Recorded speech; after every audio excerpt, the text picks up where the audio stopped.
So hello guys, welcome to another video, and for today's video I will be making my second version of my summary for chapter 4, which is the network access in the Cisco Networking Academy. This is my lucky charm. Chewy. So properties of UTP cabling. So UTP cable does not use shielding to counter the effects of EMI and RFI. Cable designers have discovered that they can limit the negative effect of crosstalk by cancellation, varying the number of twists per pair. So UTP cabling, it is used to prevent some of the factors that can affect the connection of or the flow of the connectivity in the cables, and it limits the negative effect of crosstalk by cancellation, varying the number of twists per pair. So twisting the pairs on each of the colors of the wires can prevent some interference that can occur in an establishment or in a place which these cables are installed. Fiber optic cabling. Properties of fiber optic cabling. Fiber optic cabling is now being used in 4 types of industry: enterprise networks, fiber to the home and access networks, long-haul networks, submarine networks. Fiber optic cable, this is a cable, a type of cable which is a very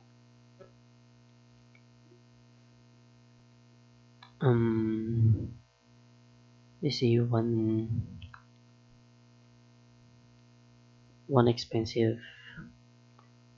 one type of expensive cabling which is used in different areas. So it also says here that this is used in the enterprise network. So in our society, these are used for the enterprising or in a organization, and also for long haul networks, which is a wide range of networks,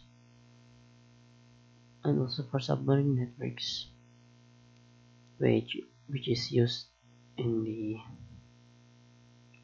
underwater or in the ships underwater. Types of fiber media: we have the single mode and the multi-mode. So for the single mode, we have the small core, less dispersion, suited for long distance application, uses lasers as light source, commonly used with campus backbones for distances of several thousands of meters. So for the single mode, it only has a small core, which means it is the small pathway of light, and of course it has less dispersion because it just goes straight to the middle of the light pathway, and it uses the lasers as the light source, and this can be used as a fiber media for reaching thousands of meters. And for the multi-mode, we have larger core than single mode cable, allows greater dispersion and therefore loss of signal, suited for long distance application but shorter than single mode, uses as the light source, commonly uses the lengths or distances of a couple hundred meters within a campus network.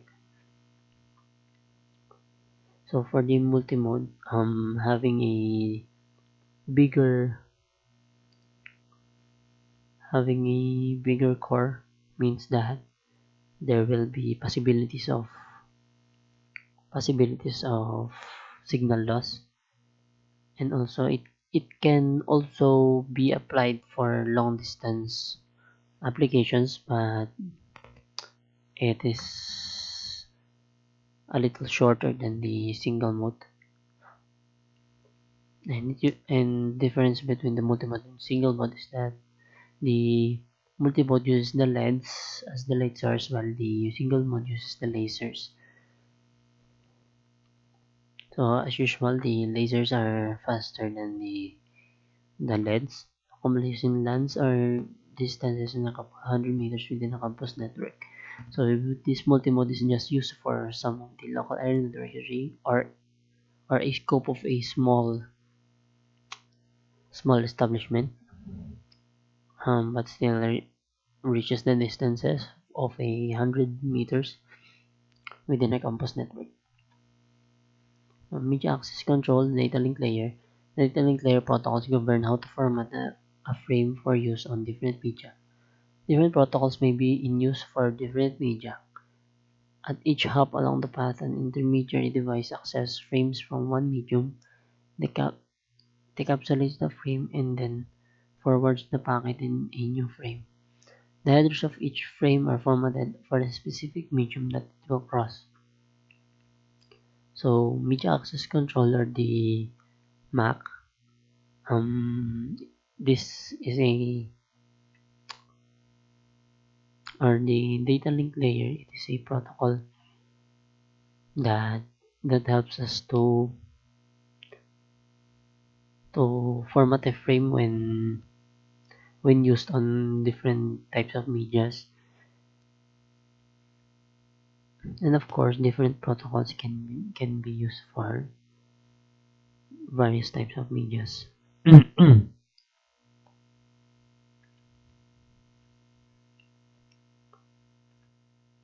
Common physical one topologies. We have point-to-point topology, hub and spoke topology, and full mesh topology. So this physical wide area network topologies, it just shows the combinations of different types of topologies.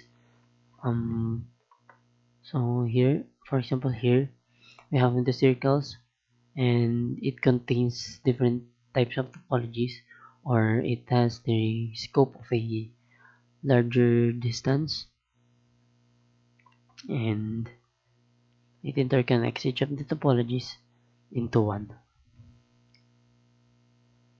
So half and full duplex. So this half duplex and the full duplex are far from being the same, because the half duplex can only send one at a time and receive one at a time, while the full duplex can send and receive can send or receive at the same time. So for the half duplex, they must take turns before sending and receiving. For example, the server wants to send something to the switch, so it first send, so the switch cannot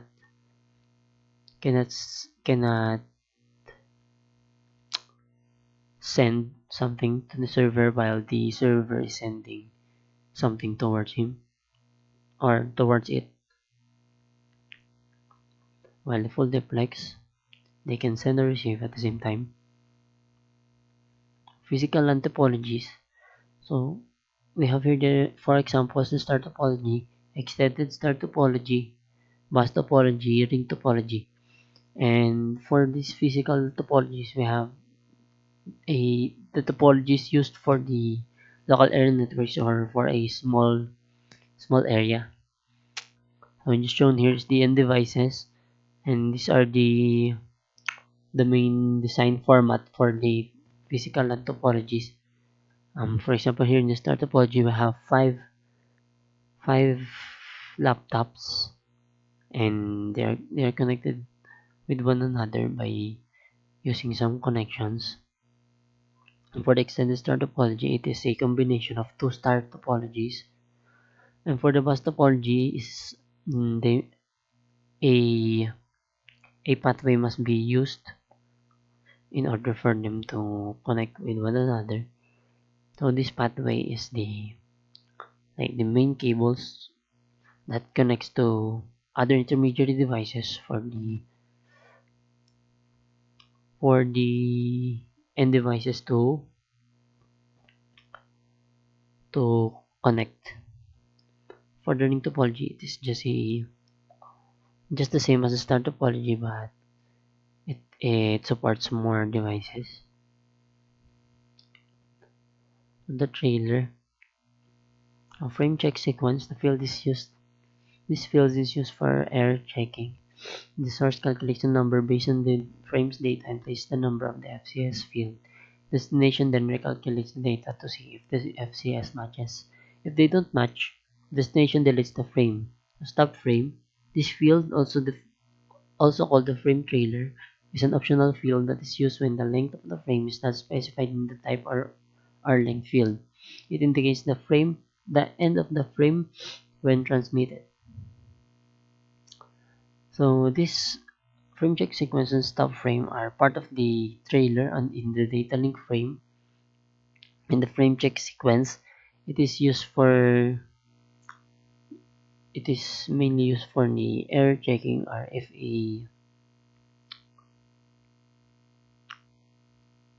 a frame data is can properly be transported to the destination, then the frame check sequence will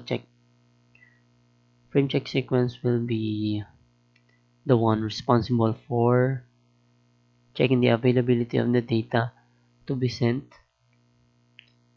So if it doesn't match from the source to the destination, then the destination will delete the frame. So if the destination is correct, then it will accept the frame. So for the stop frame, it will it its role is to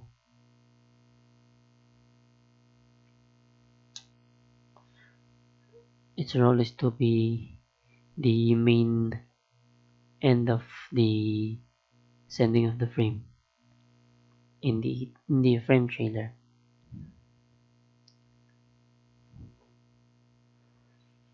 So summary: the TCP or IP network access layer is the equivalent of the OSI data link layer and the physical layer. The OSI physical layer provides the means to transport the bits that make up a data link layer frame across the network media.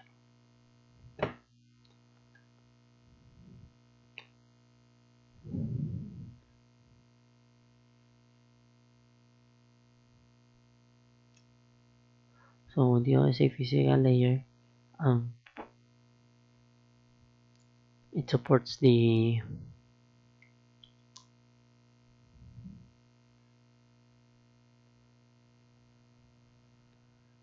um, it provides the transmission of the data link layer frames on the network media. And the physical layer standards address three functional areas: physical components, frame encoding technique, and signaling method. So the standards of the physical layer address has three areas. So we have the physical components, frame encoding technique, and signaling method.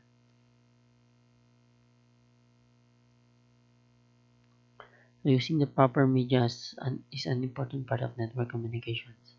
Without the proper physical connection, either wired or wireless communication between any two devices will not occur. So in having a proper media, we need to have the proper physical connection to enable the some of the devices that we want to connect with one another to obtain connection and to have a successful network communications.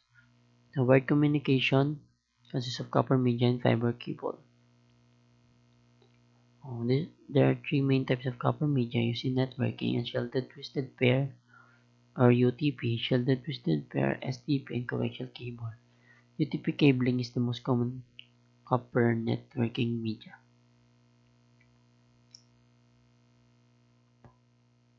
Optical fiber cable has become very popular for interconnecting infrastructure network devices.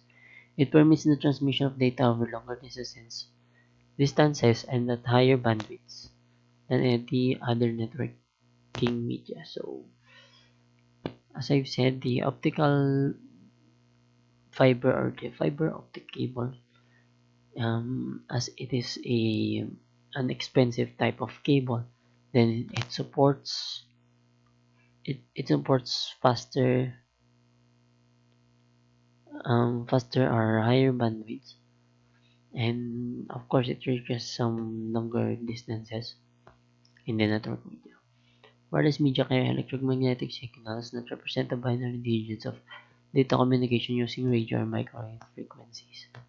So from the word itself, the wireless media, then it mainly carries a some signals that looks like waves when represented, but it mainly represents some binary digits and using some microwave frequencies. So the data link layer is responsible for the exchange of frames between nodes over a physical network media. It allows the upper layers to access the media and controls how data is placed and received on the media. Among different implementations of the data link layer protocols, there are different methods of controlling access to the media. These media access control techniques define if and how the nodes share the media. The actual media access control method used depends on topology and media sharing. LAN and WAN topologies can be physical or logical. Ones are commonly interconnected using the point-to-point, hub, spoke, or mesh physical topologies. So as I talked about earlier, the wide area networks uses some of the one physical topologies because they support the scope of the wide area networks, and they support many devices and many establishments. So in shared media LANs, the devices can be connected using the star, bus, ring, or extended star physical topologies. So for the LAN, we have there the star, the bus, the ring, and the extended star physical topologies to support a small area of a group of devices. All data link layer protocols encapsulate the layer 3 PDU within the data field of the frame. However, the structure of the frame and the fields contained in the header and trailer vary according to the protocol. And that's it for my chapter 4 summary. And I hope you learned from this video, and thank you for watching, and goodbye.